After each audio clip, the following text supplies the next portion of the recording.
لا حول ولا قوة إلا بالله العلي العظيم حسبنا الله ونعم الوكيل نعم المولى ونعم النصير أعوذ بالله السميع العليم من الشيطان اللعين الرجيم بسم الله الرحمن الرحيم الحمد لله رب العالمين والعاقبة للمتقين والجنة للموحدين والنار للعاصين والملحدين والصلاة والسلام والتحية والإكرام على النبي الأمي العربي القرشي المكي المدني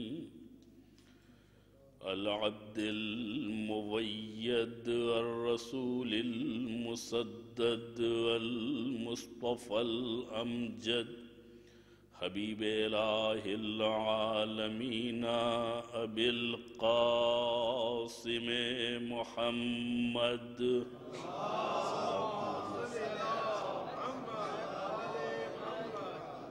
وآله الطيبين الطاهرين المعصومين المظلومين الذين أذهب الله عنهم الرجس وطهرهم تطهيرا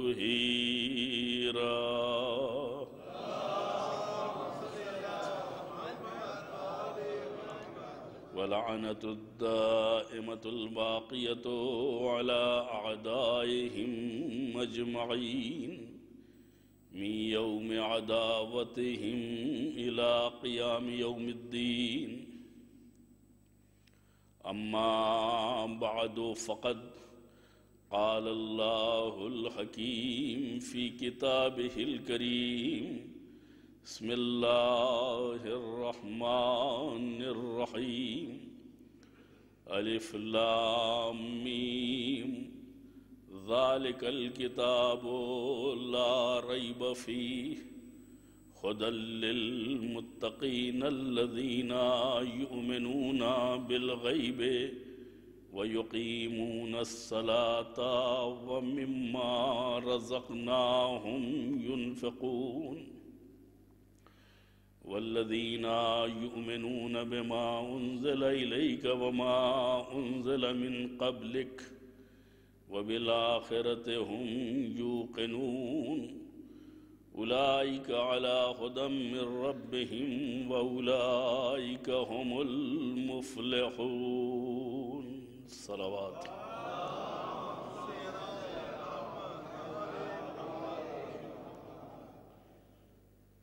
فلاح و بہبود اور کامیابی و سرفرازی کی تلاش میں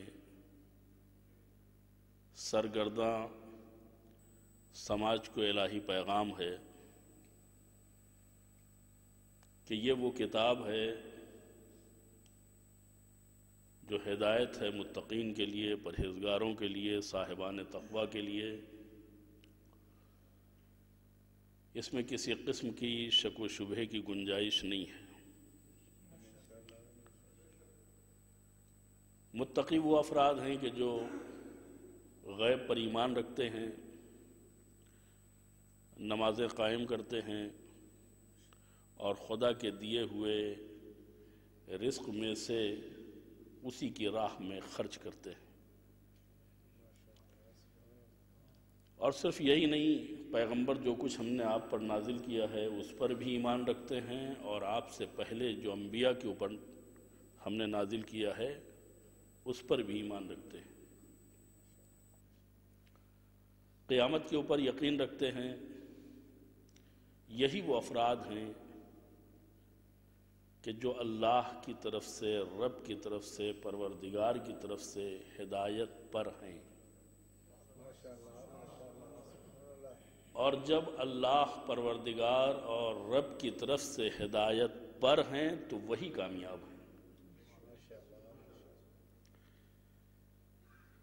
دنیاوی زندگی ہو یا دینی حیات، ہر انسان کامیابی کی تلاش میں ہے، فلاح و بہبود کا تمنائی ہے، اس کی آرزو یہ ہے کہ وہ کامیاب اور کامران زندگی گزارے۔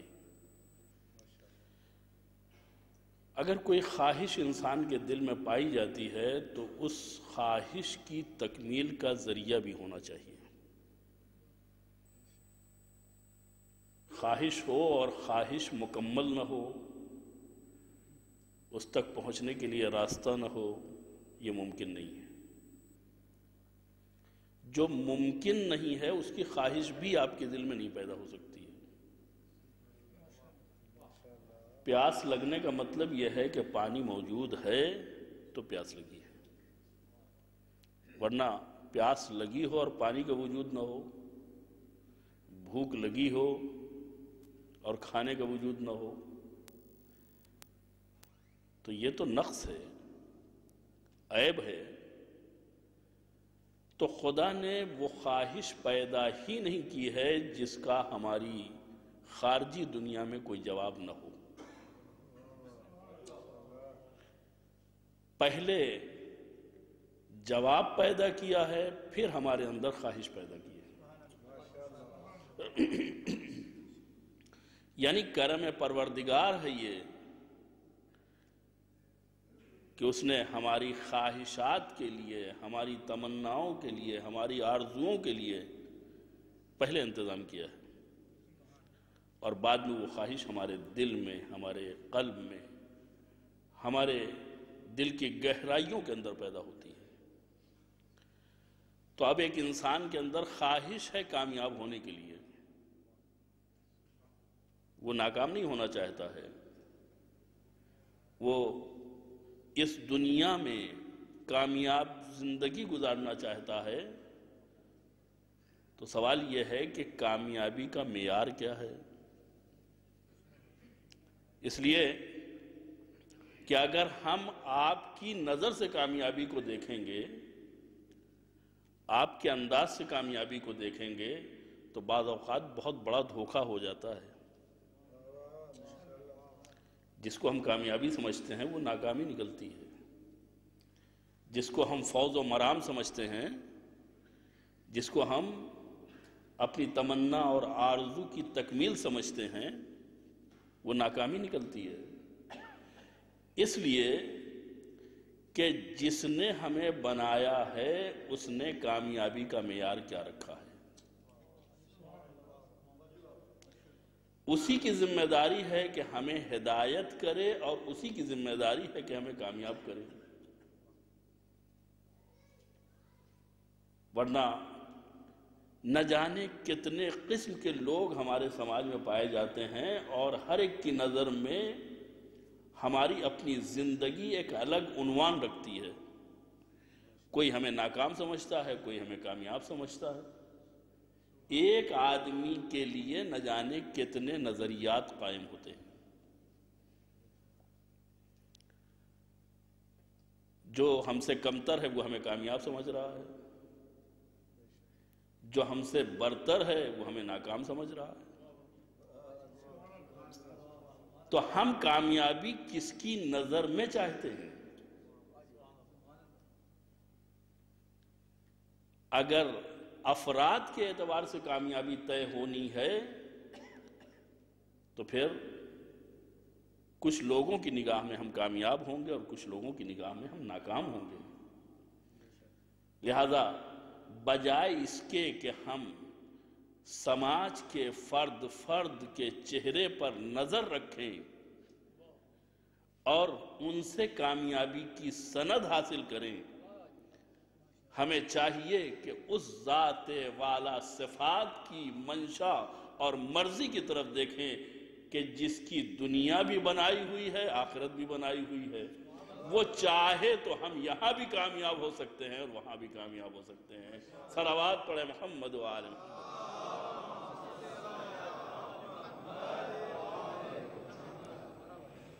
اللہ کی ہدایت کی ضرورت کیوں ہے؟ پروردگار کی ہدایت کی ضرورت کیوں ہے؟ ہم بہت پیچھے ہیں. ابھی ہمیں بہت تعلیم حاصل کرنے کی ضرورت ہے، بہت تجربات حاصل کرنے کی ضرورت ہے. ابھی ہم اپنے نفع اور نقصان کے تلاش کرنے والے نہیں بنے ہیں. ابھی ہمارے اندر اتنی صلاحیت نہیں پیدا ہوئی ہے کہ ہم یہ سمجھیں کہ ہم نقصان میں ہیں یا فائدے میں ہیں. ایک بچہ جو موروثی اعتبار سے کروڑوں کی جائیداد کا مالک ہو، اسے اگر 2 چاکلیٹ دے دی جائے تو خوش ہو جائے گا یا نہیں ہوگا؟ بچہ ہے، ابھی وہ اپنی حیثیت نہیں پہچانتا، ابھی اپنے وقار کو نہیں پہچانتا، ابھی اپنی منزلت کو نہیں پہچانتا ہے، تو 2 چاکلیٹ میں خوش ہو گیا ہے. لیکن جب یہی بڑا ہوگا تو اپنی حیثیت کو پہچاننے کے بعد وہ فیصلہ کرے گا کہ وہ خوشی کیسی تھی. اب ظاہر سی بات ہے کہ ہمیں جو چند برسوں کی زندگی دی گئی ہے، اگر ہم سب تجربات میں لگا دیں تو قبر سے پلٹ کے دوبارہ اعمال کرنے کے لیے، کامیابی کا راستہ تلاش کرنے کے لیے ہمیں آنا نہیں ہے. لہٰذا خدا نے ہمارے اوپر کرم کیا ہے کہ اپنی زندگی کو تلاش کامیابی میں نہ گزارو، بلکہ کامیابی کے راستے پر چل کے گزارو. اس لیے کہ اگر تلاش کرتے رہو گے تو عمل کب کرو گے؟ ڈھونڈتے رہو گے تو اس کے اوپر کاربند کب ہوگے؟ یہ کرم ہے پروردگار کا، یہ عنایت ہے رب العالمین کی کہ اس نے اس دنیا کے دسترخوان پر بھیجنے سے پہلے ہماری ہدایت کا انتظام کر دیا، تاکہ ہمیں معلوم ہو جائے کہ کیا کھانا ہے، کیا نہیں کھانا ہے، کیا استعمال کرنا ہے، کیا استعمال نہیں کرنا. میں اپنے نوجوانوں کے لیے ایک مثال دے دوں کہ یہاں لائٹ جلتی ہے، یہاں پنکھا چلتا ہے، یہاں روشنی کا انتظام ہے، یہاں ہوا کا انتظام ہے، یہاں اے سی کا انتظام ہے، سب کچھ اپنی جگہ کے اوپر ہے. ہم اگر پوری مسجد میں گھومیں گے، ہر بٹن جلائیں گے، ہر بٹن دبائیں گے تو ہمیں پتہ چل جائے گا کہ کون پنکھا کہاں سے چلتا ہے اور کون سی لائٹ. لیکن کتنی دیر لگے گی؟ وقت ضائع ہوگا یا نہیں ہوگا؟ پتہ چل جائے گا. وقت ضائع ہوگا، شک میں مبتلا رہیں گے. وقت کا ضیاع الگ ہے، لیکن جو مسجد میں بیٹھا ہوا ہے، مسجد کے حالات سے واقف ہے، مسجد میں وقت گزارتا ہے، وہ وقت ضائع کیے بغیر مطلوبہ لائٹ کو جلا دیتا ہے. ہم بھی اگر اپنی عقلوں کو استعمال کرتے، ہم بھی اگر اپنی سوچ کو، اپنی فکر کو استعمال کرتے تو یقیناً ہم یہ کشف کر لیتے کہ شراب حرام ہونی چاہیے. اس لیے کہ جو چیز عقل کو معاف کر دے، جو ذہن کو بدل دے، جو سوچنے سمجھنے کی صلاحیت کو ختم کر دے، انسان زہر کیوں نہیں کھاتا؟ اس لیے کہ انسان ختم ہو جاتا ہے. تو انسان کا بدن اگر ختم ہو جائے تو انسان چاہتا ہے کہ وہ چیز نہ استعمال کرے. لیکن بدن سے انسان نہیں پہچانا جاتا، سوچ سے انسان پہچانا جاتا ہے، فکر سے انسان پہچانا جاتا ہے. جب فکر ہی مر جائے تو جسم کے زندہ رہنے کا فائدہ کیا؟ لہذا وہ شراب جو انسان کی فکر کو مردہ بنا دے، یہ ہم تجربات کے بعد، ممکن ہے 50 سال کے بعد، ممکن ہے 60 سال کے بعد یہ کشف کریں، لیکن اس وقت تک کے حالات کیا ہوں گے؟ لہذا قدرت نے آواز دی، تمہیں پریشان ہونے کی ضرورت نہیں ہے، تمہیں اپنے آپ کو مصیبت میں مبتلا کرنے کی ضرورت نہیں ہے، ہم نے پیدا کیا ہے. ہم تمہاری ہدایت کے ذمہ دار ہیں، اور پہلے ہی دن ہم نے انسان نہیں بنایا ہے، ہادی بنایا ہے، تاکہ تمہیں اعتبار پیدا ہو جائے کہ ہم تم سے زیادہ تمہاری کامیابی کو چاہتے ہیں، تمہاری کامیابی کو سوچتے ہیں، لہذا پہلے ہادی بنایا ہے، بعد میں راستہ چلنے والے بنائیں گے۔ تو جو خدا اتنا زیادہ کریم و لطیف ہو کہ جب کوئی نہ تھا تب تو ہادی بھیجا، اور جب پوری کائنات ہدایت کی تشنا ہو تو ہادی نہ بھیجے، اس سے بڑی ناانصافی نہیں ہو سکتی ہے۔ صلوات پڑھے محمد و آلہ۔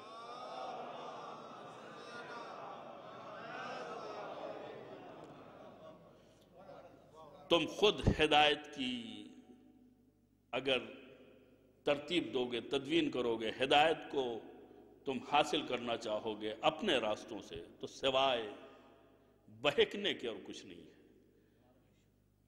ہم نے جو ہدایت کا انتظام کیا ہے بالکل سیدھا سادہ ہے، اور اس میں کسی قسم کے شک و شبہے کی کوئی گنجائش نہیں ہے۔ تم اپنی ہدایت کا انتظام کر سکتے ہو، لیکن نتیجہ کیا ہوگا؟ تمہیں خود اپنے سود و زیاں کا علم نہیں ہے، تمہیں خود اپنے فائدے اور نقصان کا علم نہیں ہے۔ میں بہت بڑی بات کہہ رہا ہوں، تمہیں اپنے فائدے اور نقصان میں فرق معلوم نہیں ہے۔ میں آپ کی تھوڑی سی توجہ حاصل کرتے ہوئے اپنی بات کے اوپر ایک دلیل پیش کرنا چاہتا ہوں کہ جب انسان کا کچھ گھاٹا ہوتا ہے تو اس کا چہرہ لٹک جاتا ہے، چہرے کے اوپر غم کے آثار ہوتے ہیں، اور اگر کوئی فائدہ ہوا، کوئی چیز حاصل ہوئی، کچھ اضافہ ہوا تو چہرے پر بشاشت ہوتی ہے، خوشی کے آثار ہوتے ہیں۔ انسان کا ری ایکشن بتا دیتا ہے، ایکشن بتا دیتا ہے کہ آج ان کے اوپر کیا گزری ہے۔ کبھی ایسا لگتا ہے کہ 7 مردے دفن کر کے آ رہے ہیں، پوچھا جاتا ہے بھائی کیا ہوا، کیوں چہرہ لٹکا ہوا ہے؟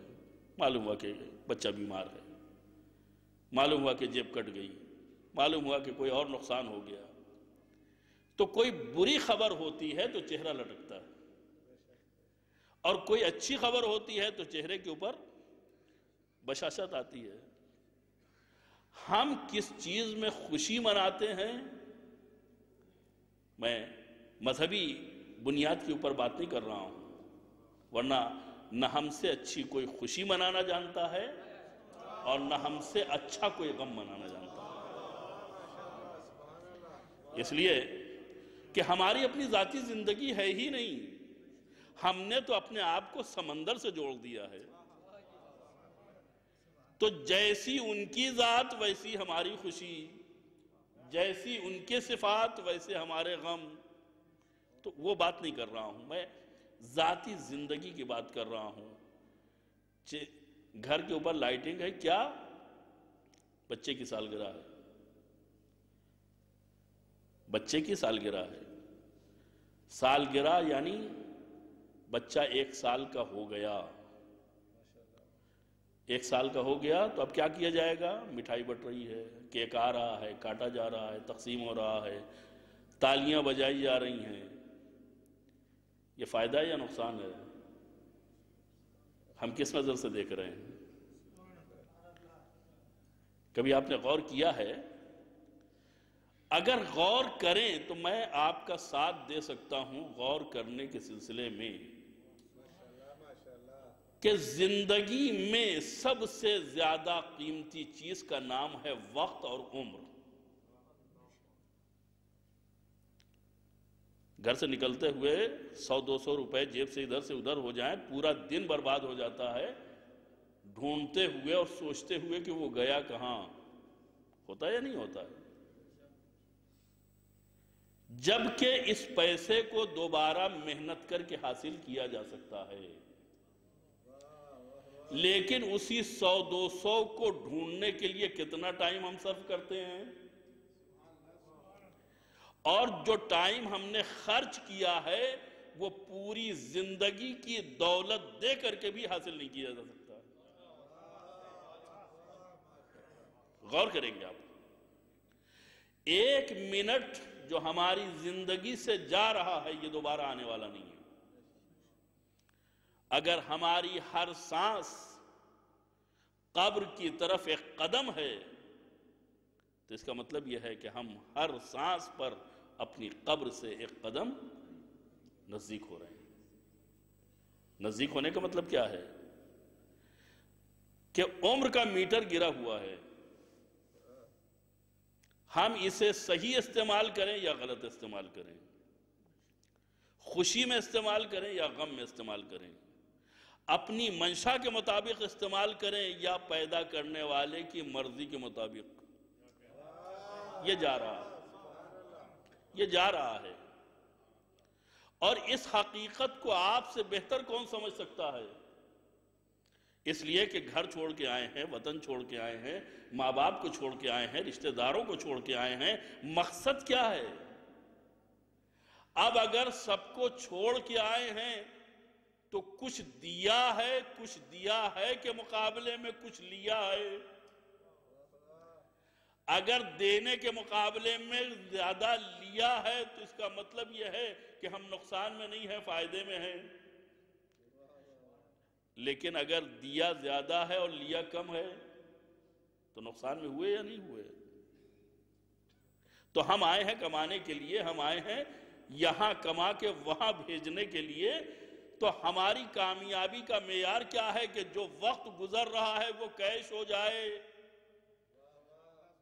اس لیے کہ اگر کیش نہ ہوا تو دیا ہے، کچھ لیا نہیں ہے، تو کامیابی کہاں حاصل ہوگی؟ کامیابی وہاں حاصل ہوگی جب کم وقت میں زیادہ کما لیا جائے۔ تو ابھی ہمیں اس بات کے اوپر غور کرنا ہے کہ کامیابی کسے کہتے ہیں، اور جس چیز کو کامیابی کہا گیا ہے آیا ہم اسے کامیابی سمجھتے بھی ہیں یا نہیں سمجھتے ہیں؟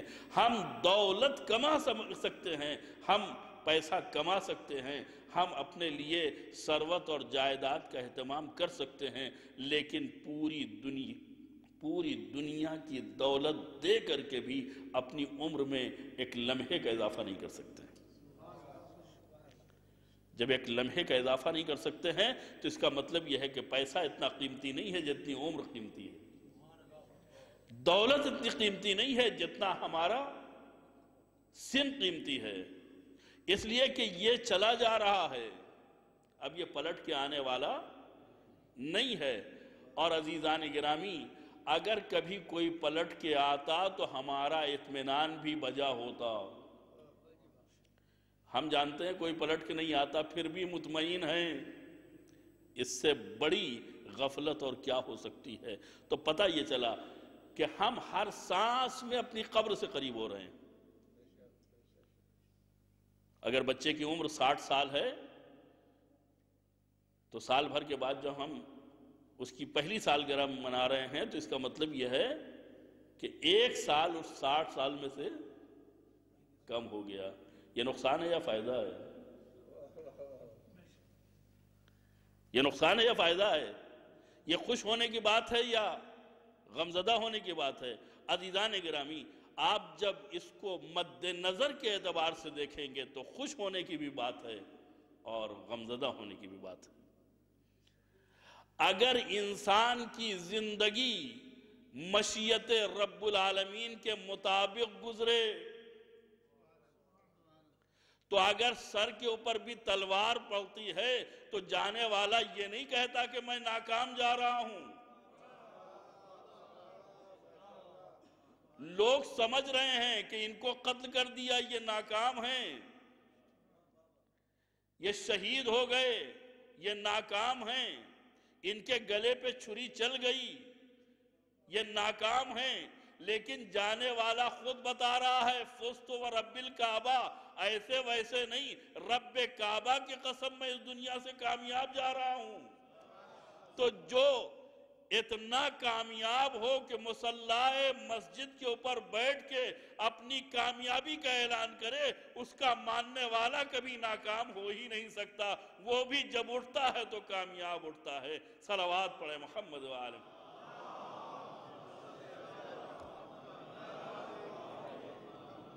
تو انسان کی ذمہ داری ہے کہ خدا کے بتائے ہوئے اصول اور اس کے بتائے ہوئے قواعد اور قانون کے مطابق زندگی گزارے۔ اس لیے کہ ہم خود اگر تلاش کریں گے تو ہم دھوکہ کھا جائیں گے۔ جہاں تالی بجانے کی ضرورت ہے وہاں منہ لٹکائے ہوئے ہیں، اور جہاں کے اوپر خوش ہونے کی ضرورت ہے وہاں کے اوپر غمزدہ دکھائی دے رہے ہیں، اور جہاں غمزدہ دکھائی دینے کی ضرورت ہے وہاں کے اوپر ہم تالی بجا رہے ہیں۔ کیا مطلب ہے؟ ہم نے کچھ دیا ہے یا کچھ لیا ہے؟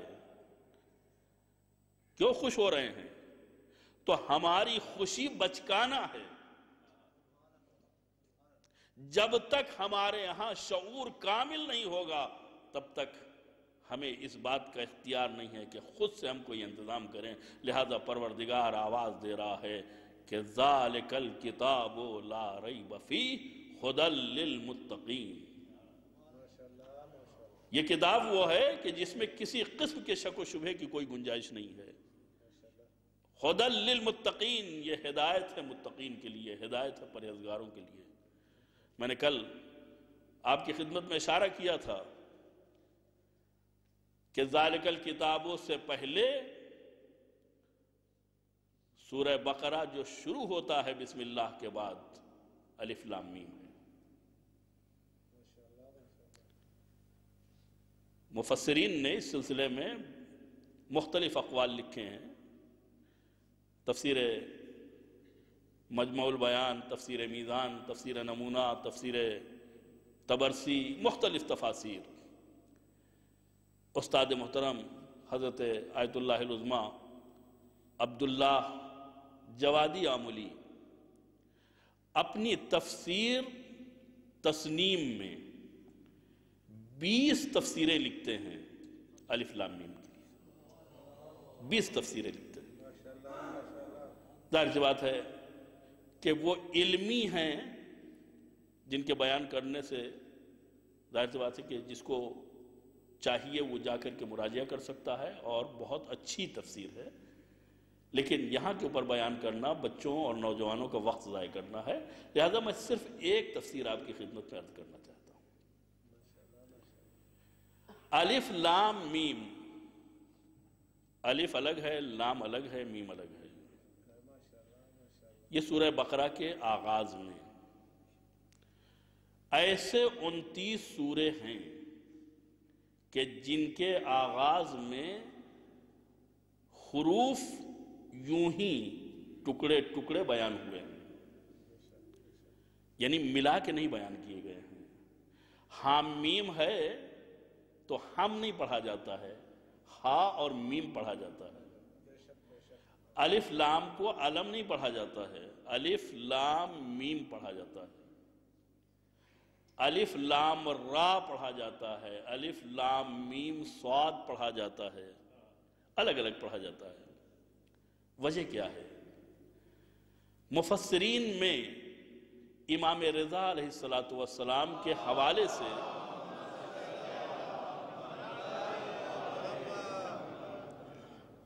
یہ بات کہی گئی ہے کہ خداوند عالم نے حروف مقطعات کو مختلف سوروں سے پہلے بیان کر کے، لکھ کر کے، نازل کر کے لوگوں کو عاجز کر دیا ہے۔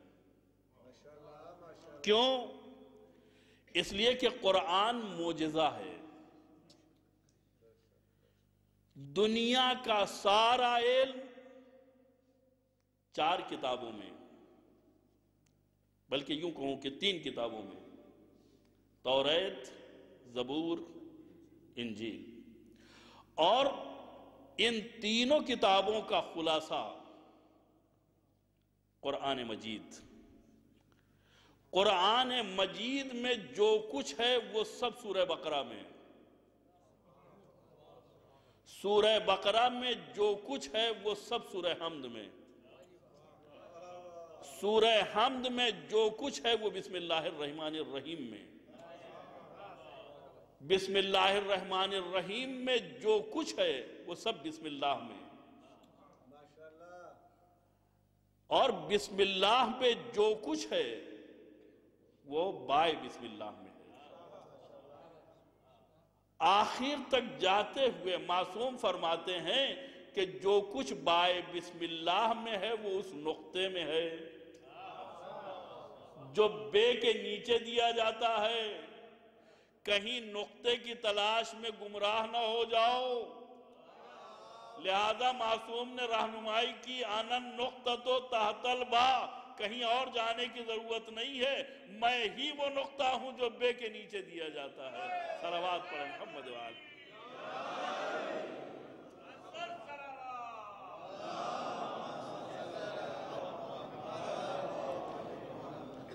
میں وہ نقطہ ہوں.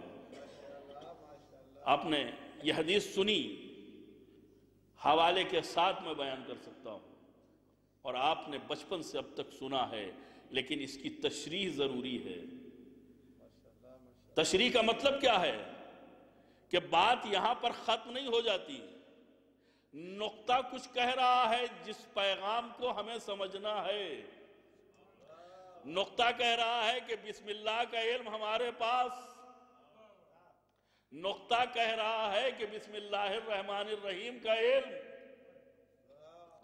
نقطہ کہہ رہا ہے کہ سورہ حمد کا علم. نقطہ کہہ رہا ہے سورہ بقرہ کا علم.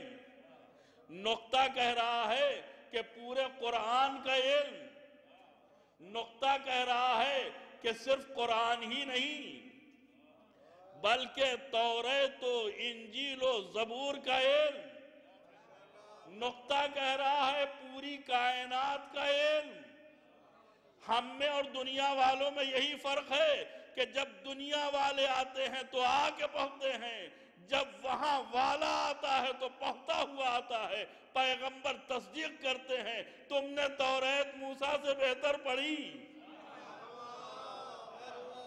تم نے انجیل عیسیٰ سے بہتر پڑھی، تم نے زبور داؤد سے بہتر پڑھی، تم نے قرآن ایسے پڑھا جیسے میں پڑھا کرتا ہوں.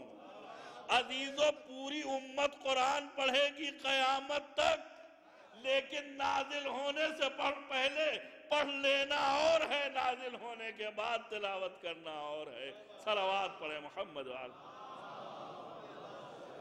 نعرہ تکبیر، نعرہ رسالت، یا رسول اللہ، نعرہ حیدری، یا علی، بلندر صلوات. اللہم صل علی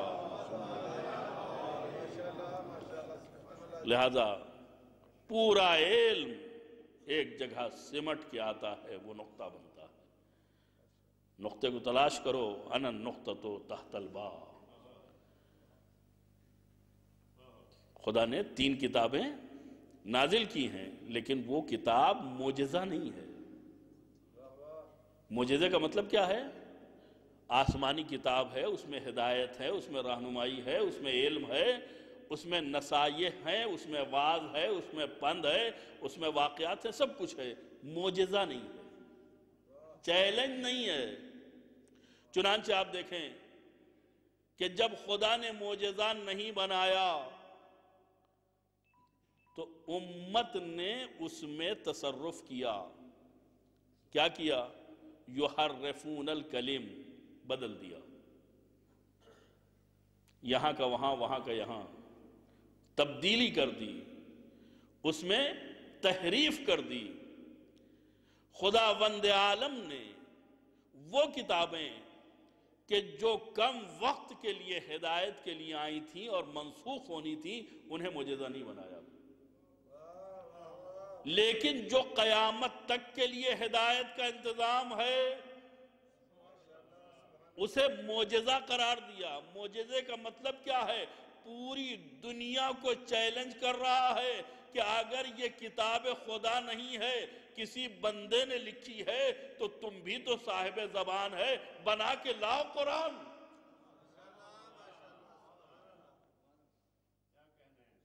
قرآن نہیں بنا سکتے.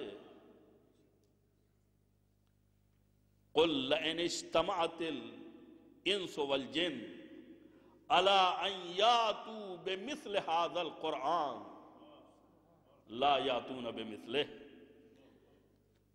تم اکیلے کیا، اگر پوری کائنات کے جنات اور انسان اس بات کے اوپر جمع ہو جائیں کہ قرآن جیسا بنا کے لائیں، لا یاتون بمثلہ، تو قرآن جیسا نہیں بنا سکتے۔ بہت بڑی بات کہی، قرآن جیسا بنا کے لاؤ۔ اگر تم اللہ کی کتاب نہیں سمجھ رہے ہو، پروردگار کی بھیجی ہوئی، معبود کی نازل کی ہوئی کتاب نہیں سمجھ رہے ہو، تم سمجھ رہے ہو تمہارے جیسے کسی انسان نے اسے لکھ دیا ہے، تمہارے جیسے کسی بشر نے اسے تدوین کر لیا ہے، تو تم بھی تو صاحب زبان ہو۔ اپنے ذوق کو استعمال کرو، اپنی فصاحت و بلاغت کو بروئے کار لاؤ، اپنی ہمت کو بروئے کار لاؤ قرآن جیسی کوئی کتاب۔ تمہیں تو بڑے لمبے لمبے خطبے آتے ہیں، تمہارے شعر تو خانہ کعبہ کی دیواروں کے اوپر لٹکے ہوئے ہیں۔ لا یاتون بمثلہ، یہ قرآن جیسا نہیں بنا سکتے۔ معبود کو معلوم ہے کہ ان کی طاقت کیا ہے، لہذا چیلنج کو ہلکا کیا، فَاتُوا بِعَشْرِ سُوَارٍ مِثْلِهِ، پورا قرآن نہیں لا سکتے ہو، 10 سورے، 10 سورے بنا کے لاؤ۔ نہیں، 10 سورے بھی نہیں بنا سکتے ہو۔ قرآن اور نیچے آتا ہے، ان کنتم فی ریب مما نزلنا علی عبدنا فاتوا بسورۃ من مثلہ۔ اب 10 سوروں کی بھی ضرورت نہیں ہے، ایک سورہ بنا کے لاؤ، ایک سورہ بنا کے لاؤ۔ اور اگر تم چاہتے ہو کہ بنا کے لاؤ تو تم کسی کو بھی بلا سکتے ہو، من دون اللہ، اللہ کے علاوہ۔ تو قرآن کو خدا نے معجزہ قرار دیا ہے، یعنی اس کا جیسا نہیں بن سکتا، اس کا جیسا نہیں بنایا جا سکتا، یہ اعجاز ہے۔ تو 3 کتابیں جو نازل کی ہیں وہ کتاب خدا ہے، آسمانی کتاب ہے، اور اپنے زمانے کے لیے وہ مستعمل کتاب ہے، قابل عمل کتاب ہے، لیکن معجزہ نہیں ہے۔ قرآن معجزہ ہے، تو پورا قرآن معجزہ ہے۔ میں اسی مقصد کے اوپر آ رہا ہوں کہ الف لام میم اور الف لام را، ان کو خدا نے معجزے کے طور پہ نازل کیا ہے۔ بعض لوگوں نے کہا کہ یہ صرف خدا جانتا ہے، تو میں نے کل آپ کی خدمت میں عرض کیا کہ اگر صرف خدا جانتا ہے تو اپنے پاس رکھتا، بندوں کے پاس بھیجنے کا مطلب یہ ہے کہ کوئی نہ کوئی تو جانتا ہے۔ پاسورڈ کی حیثیت ہے، لیکن جس کو بتایا جائے وہ جانتا ہے، سب نہیں جانتے ہیں، پاسورڈ ہر ایک کو نہیں بتایا جاتا۔ جس کے اوپر بھروسہ ہوتا ہے، جس کے اوپر اعتبار ہوتا ہے، جس کے مس یوز نہ کرنے کا یقین ہوتا ہے، اس کو بتایا جاتا ہے۔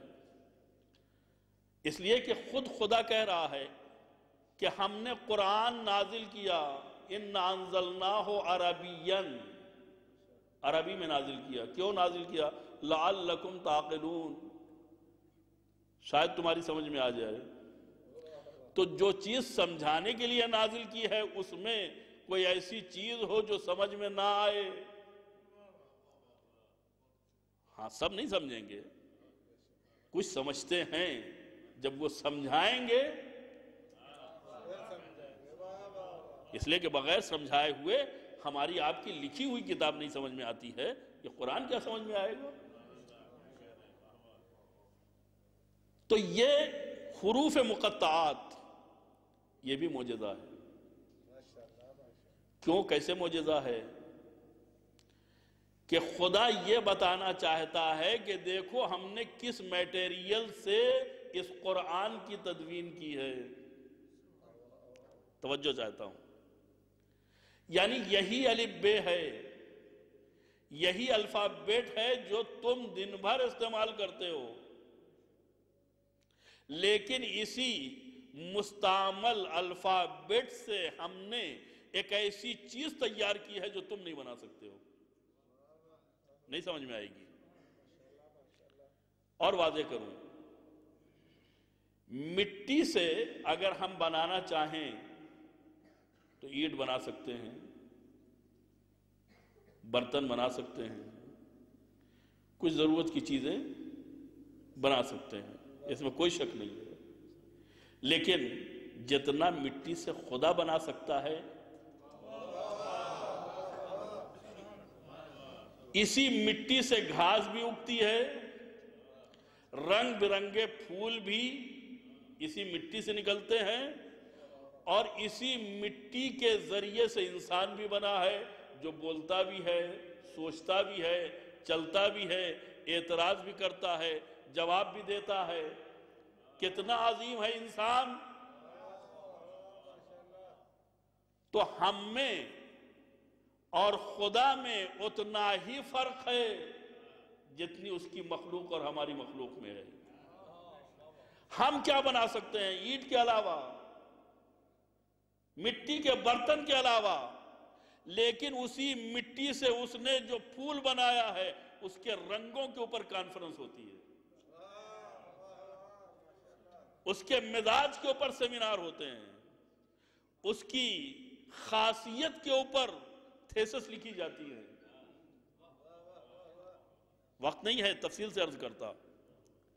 جو اس نے بنا دیا، ایک چھوٹی سی چیز بنا دی، گھاس پھوس جو ہمارے لیے بالکل ناکارہ ہے، لیکن جب اسے پہچان لیا جاتا ہے تو اسے ایکسیر کہا جاتا ہے۔ تو جس چیز سے ہم مٹی سے، جس چیز سے ہم ایک اینٹ بناتے ہیں، ایک برتن بناتے ہیں، اسی مٹی سے خدا انسان بناتا ہے، اسی مٹی سے انسان خدا نباتات بناتا ہے، اسی مٹی سے خدا جو ہے وہ تمام اشیاء خلق کرتا ہے۔ آپ دیکھیے کیا کیا نہیں پیدا کیا اسی مٹی سے۔ تو جیسے مٹی سے ہم برتن بنا لیتے ہیں، اس سے آگے ہماری طاقت نہیں، لیکن جب وہ بنانے پر آئے، اور وہ کیا، وہ تو قادر مطلق ہے۔ اگر کسی بندے کو اختیار دے دے اور کوئی بندہ مٹی کا پرندہ بنا لے، تو اب وہ مٹی کا پرندہ نہیں ہے، جب پھونک مارتا ہے تو وہ اڑ کے بتاتا ہے کہ یہ خالی انسان ہونا اور ہے، خدا کا بندہ ہونا اور ہے۔ جب کوئی خدا کا بندہ بنتا ہے تو اس کے ہاتھ میں اختیار آ جاتا ہے، اور وہ کوئی مجسمہ بناتا ہے تو اس میں روح بھی داخل کر دیتا ہے۔ صلوات پڑھیں محمد و آل محمد۔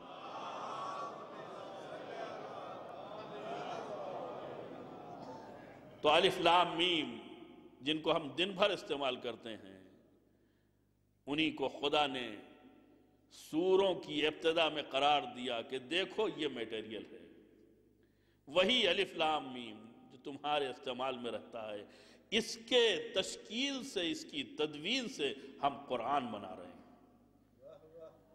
قرآن بنا رہے ہیں کا مطلب کیا ہے؟ کہ تم نہیں بنا سکتے، تم کیا ہو؟ جنات اور انسان سب کو ملا لو، من دون اللہ، اللہ کے علاوہ جو بھی مخلوقات ہیں، ملائکہ کو بھی بلا لو، لا یاتون بمثلہ، وہ اس جیسا نہیں بنا سکتے۔ اب ظاہر سی بات ہے کہ یہاں کے اوپر ہماری جستجو جاگتی ہے کہ قرآن ہے کیا؟ اس لیے کہ ہمارے لیے عربی تو سب برابر ہے، جو ٹیڑھی میڑھی لکھی ہو وہ عربی ہے، تو آخر قرآن میں چیز کیا ہے جو ہم نہیں بنا سکتے ہیں؟ قرآن میں آخر بات کیا ہے؟ قرآن کا مزاج کیا ہے؟ تو اب قرآن پڑھنے کی ضرورت ہے اس نظر سے۔ آپ جب دیکھیں گے تو ایک قرآن پڑھنا وہ ہے جو ہم لوگ پڑھتے ہیں کہ لکیریں پہچانتے ہیں، الفابیٹ کو ملا کر کے تلفظ کر لیتے ہیں، لیکن معنی نہیں سمجھتے ہیں۔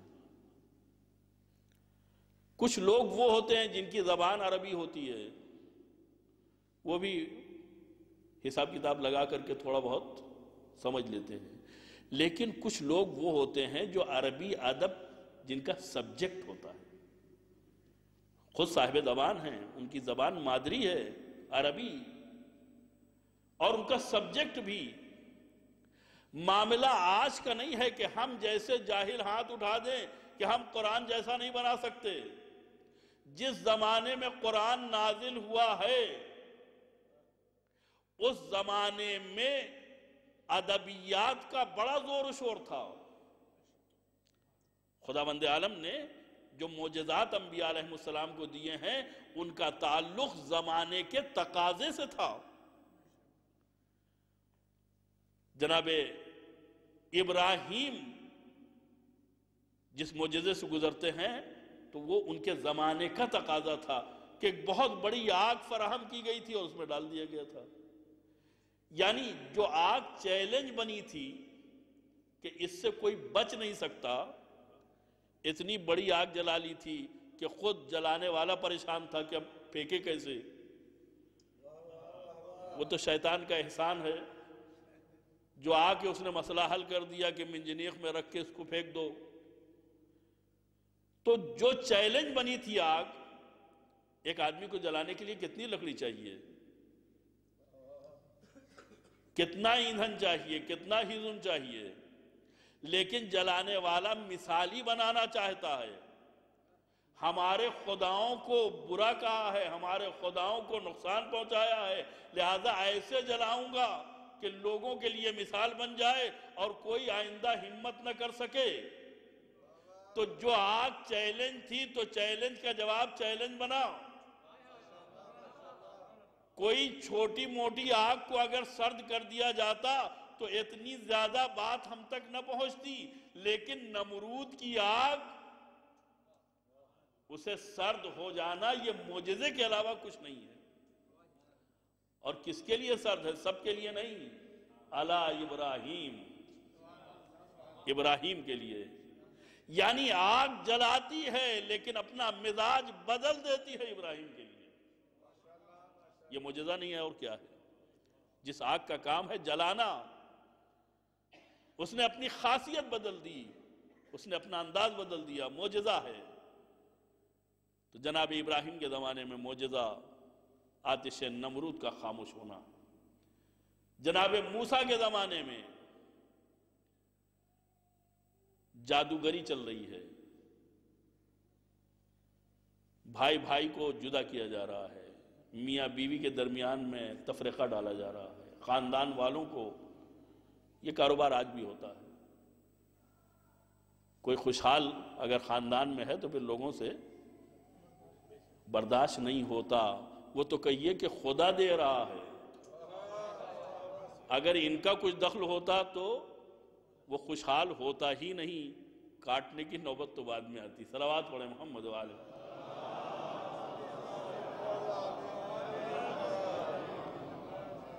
تو جہاں ساحروں کا مجمع ہے، چند ٹکوں کے لیے آئے ہیں کہ اے فرعون یہ بتا کہ اگر ہم غالب آ گئے تو ہمیں ملے گا کیا؟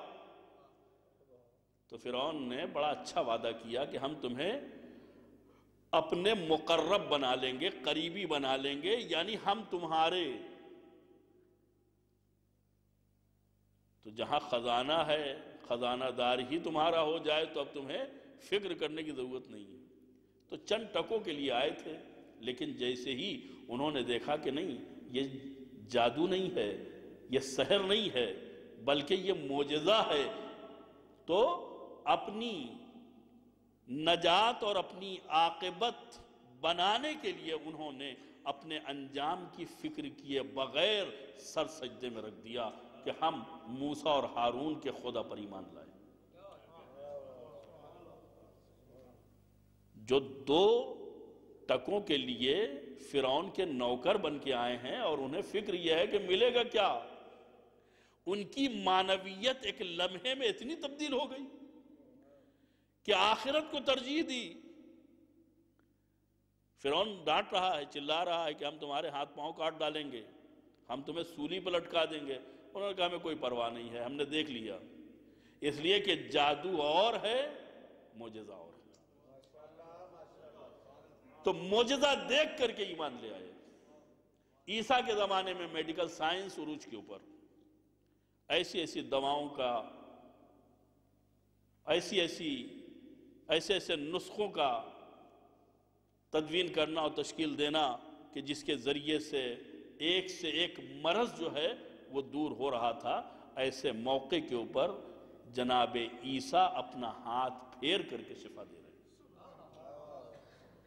اس لیے کہ دوا کے ذریعے سے اندھے کو بینا بنا دینا یہ دواؤں کا اثر ہے، لیکن جہاں آنکھ کے ڈھیلے ہی نہ ہوں، ہاتھ کے مسے کے ذریعے سے، ہاتھ کے لمس کے ذریعے سے ڈھیلا پیدا کر کے اس میں روشنی دے دینا، یہ جناب عیسیٰ کا معجزہ۔ اور جب پیغمبر اسلام حضرت ختمی مرتبت محمد مصطفیٰ صلی اللہ علیہ وسلم تشریف لائے ہیں تو اس زمانے میں ادبیات کا زمانہ تھا، ادبیات کا دورہ تھا، لوگ قصیدے کہہ رہے تھے، زبان کا دورہ تھا، اپنے کو عرب کہتے تھے، دوسروں کو عجم کہتے تھے۔ عجم کا مطلب ہے گونگا، یعنی زبان تو ہے صرف ہماری، بقیہ کسی کو بولنا نہیں آتا۔ جہاں یہ غرور تھا، جہاں لمبے لمبے خطبے، بڑے بڑے قصیدے، پیغمبر کی بعثت کے وقت کل 17 آدمی لکھنا پڑھنا جانتے تھے، کل 17 آدمی، یعنی جن کی تعلیم کی انتہا یہ تھی۔ لیکن جو لکھنا پڑھنا نہیں جانتا تھا وہ بھی بڑے بڑے قصیدے کہتا تھا، شعر کہتا تھا۔ عکاس کے بازار میں فیسٹیول ہوتا تھا، جو قصیدہ سال کا بہترین قصیدہ مانا جاتا تھا اسے سونے کے پانی سے لکھ کے خانہ کعبہ کی دیوار پر لگا دیا جاتا تھا، یعنی وہ چیلنج کے طور پر کہ اس کے برابر کوئی ہو تو لاؤ، سونے کے پانی سے خانہ کعبہ کی دیوار کے اوپر۔ تو ہم نے ہاتھ اٹھا دیا، ہمیں نہیں معلوم کہ اس میں کیا معجزہ ہے، اس لیے کہ ہماری زبان عربی نہیں، ہم ادبیات عرب سے اتنا آشنا نہیں کہ جو اس کے ذائقے اور لطف کو محسوس کر سکیں۔ لیکن جہاں اپنے آپ کو عرب کہا جا رہا ہے، دوسروں کو عجم کہا جا رہا ہے، اور اپنے قصیدے 7 معلقات یا 10 معلقات، معلق جس کو ٹانگا جائے، جو خانہ کعبہ کی دیوار کے اوپر قصیدے لٹکائے گئے تھے انہیں معلقات کہا جاتا ہے۔ اپنے ایوارڈ انہوں نے لٹکا دیے تھے خانہ کعبہ کے اوپر کہ اس کی مثال نہیں ہے، اس کے برابر کوئی نہیں ہے۔ پیغمبر نے کیا کیا؟ چھوٹا سورہ، بڑا نہیں، قرآن میں سب سے بڑی سورت ہے سورہ بقرہ، جس میں 286 آیات ہیں۔ ظاہر سی بات ہے کہ اس کا پڑھنا بھی ایک کام ہے۔ سب سے چھوٹا سورہ سورہ کوثر، اسے ایک کاغذ پہ لکھ کر کے لگا دیا گیا۔ معلوم ہے اثر کیا ہوا؟ جن کے قصیدے تھے انہوں نے آ کے بڑے غور سے پڑھا، اور پڑھنے کے بعد اپنے قصیدے اتارے اور اس کو لپیٹے اور لے کے چلے گئے۔ صرف لپیٹ کے نہیں لے گئے، بلکہ سورہ کوثر کے نیچے جو 3 آیتوں کا سورہ تھا اس میں ایک لائن کا اضافہ کر دیا، اپنا کمنٹ لکھ دیا، ما ھذا کلام البشر، یہ کسی انسان کا کلام نہیں ہے، یہ قادر الکلام کہہ رہے ہیں، یہ بولنے والے کہہ رہے ہیں، یہ فصیح و بلیغ افراد کہہ رہے ہیں کہ یہ کسی بشر کا کلام نہیں ہے۔ یعنی کفر و شرک کے ماحول میں قرآن کی 3 آیتوں نے اقرار لے لیا کہ کوئی ہے جو خالق بشر ہے۔ اگر یہ بشر کا کلام نہیں ہے تو خالق بشر کا کلام ہے، گویا غیر مستقیم انڈائریکٹ اقرار کر رہے ہیں کہ ہم اس قرآن پر بھی ایمان لائے اور قرآن کے نازل کرنے والے پر بھی ایمان لائے ہیں۔ صلوات پڑھیں محمد و آلہ۔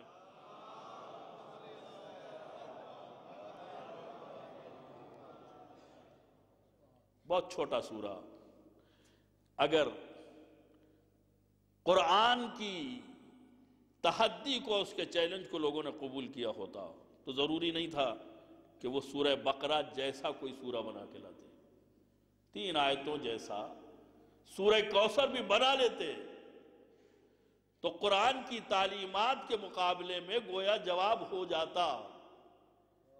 لیکن عزیزان گرامی، انہوں نے اپنے قصیدے لپیٹے اور لے کے چلے گئے، یعنی گویا انہوں نے ہزیمت کا اعلان کر دیا کہ ہم ہار گئے، ہم اس جیسا نہیں بنا سکتے۔ تو ایک چھوٹی سی سورت جو سورہ کوثر ہے، اس نے پورے قرآن کی حقانیت کی ذمہ داری لے لی۔ چھوٹی سی سورت، بڑی سورت نہیں تھی۔ اس کا مطلب یہ ہے کہ چھوٹا ہونا یہ کم ہونے کی دلیل نہیں ہے۔ کبھی کبھی چھوٹی قربانی بھی بہت بڑا کام کرتی ہے۔ وقت تمام ہو گیا۔ کربلا میں جہاں بڑی بڑی قربانی تھی، وہاں ایک بظاہر بہت چھوٹی قربانی تھی، بہت چھوٹی قربانی، جس کی ماں یہ بھی نہیں سوچ سکتی تھی کہ یہ ہمارا بچہ تو چلتا نہیں ہے، یہ میدان میں جائے گا کیسے؟ جو ابھی تک محرومیت کا احساس کر رہی تھی، کتاب خدا میں سب سے چھوٹی سورت سورہ کوثر، قرآن کی حقانیت کی دلیل۔ معرکہ کربلا میں سب سے چھوٹا اور کم سن شہید علی اصغر، کربلا کی حقانیت کی بہترین دلیل۔ ماں سوچ بھی نہیں سکتی تھی، جب لے کے چلے ہیں تو ماں در پہ کھڑی تھی، سوالیہ نگاہوں سے اپنے والی و وارث کو دیکھ رہی تھی، لیکن اس بات کا یقین تھا کہ میرا بیٹا واپس آئے گا۔ لیکن جب حسین خیمے کے در پہ آئے ہیں تو ایک جملہ کہا کہ رباب اپنی امانت کو لے کے جاؤ۔ روایات میں ملتا ہے کہ رباب سے پہلے ننھی سکینہ باپ کے قریب آئیں، بابا آپ علی اصغر کو پانی پلا لائیں، میں بھی تو آپ کی لاڈلی بیٹی ہوں، میں بھی تو آپ کی لاڈلی سکینہ ہوں، میرے لیے پانی کا اہتمام نہیں کیا۔ حسین کیا جواب دیتے؟ ایک مرتبہ آبا کا دامن ہٹایا، اب جو جھک کے دیکھا تو آواز آئی، اماں میرا چھوٹا بھیا علی اصغر بھی شہید ہو گیا۔ اجرکم علی اللہ، میرا چھوٹا بھیا علی اصغر بھی شہید ہو گیا۔ ماں آئی، ماں نے جھانک کے دیکھا، ایک جملہ تاریخ میں ملتا ہے، یا بنیا امثلک ینہر۔ سورہ کوثر میں لفظ نہر استعمال ہوا ہے۔ نہر، اونٹ کے ذبح کرنے کو نہر کہتے ہیں۔ دوسرے جانوروں کو جو ذبح کیا جاتا ہے تو وہ ذبیحہ کہلاتے ہیں۔ اونٹ کو جب ذبح کیا جاتا ہے تو خاص انداز سے اسے نہر کہتے ہیں۔ یہ سب سے چھوٹی قربانی جو ہے وہ بھی نہر کا منظر پیش کر رہی ہے۔ امثلک ینہر، یعنی تیرے عمر کے اونٹ کے بچے بھی ذبح نہیں کیے جاتے۔ ماں تعجب کر رہی ہے، ماں استعجاب کر رہی ہے، تعجب کے لہجے میں کہتی ہے، بنیا امثلک ینہر، ارے کوئی اپنے جانور کو بھی ذبح نہیں کرتا ہے، جانور کو بھی نہر نہیں کرتا ہے، اس عمر کے اونٹ کے بچے کو بھی ذبح اور نہر نہیں کیا جاتا۔ لیکن اے علی اصغر، تم 6 مہینے کے تھے، فارمولا کے تیر نے تمہیں حسین کے ہاتھوں کے اوپر نہر کر دیا۔ بس میں نے تمام کیا، بات آ گئی تھی، اس لیے علی اصغر کا مصائب میں نے آپ کے سامنے پیش کیا، لیکن ایک منزل تک لے جانا چاہتا ہوں کہ علی اصغر کی بہن سکینہ جو اپنے باپ سے شاکی تھی کہ علی اصغر کو پانی پلا لائے، لیکن میرے لیے پانی کا اہتمام نہیں کیا۔ عزیزو، جب شام غریبہ میں جگایا گیا، سکینہ اٹھو پانی پی لو، کہا کیا چچا عباس پانی لے آئے؟ کہا نہیں چچا پانی نہیں لائے ہیں، لشکر والوں نے پانی دیا ہے۔ کہا پھوپھی اماں آپ نے پیا؟ کہا نہیں میں نے نہیں پیا۔ کہا کیوں نہیں پیا؟ آپ بھی تو پیاسی ہیں۔ کہا نہیں تم چھوٹی ہو اس لیے میں تمہیں پہلے پلاؤں گی۔ عزیزو، ملتا ہے سکینہ نے ہاتھ میں کوزہ لیا، مقتل کی طرف رخ کیا، آگے بڑھنے لگی۔ پوچھا کہاں جا رہی ہو؟ کہا آپ ہی نے کہا ہے جو سب سے چھوٹا ہوتا ہے وہی پہلے پیتا ہے۔ اے پھوپھی اماں، ارے میرا چھوٹا بھیا علی اصغر ارے میدان میں پیاسا سو رہا ہے، میں اسے پانی پلا۔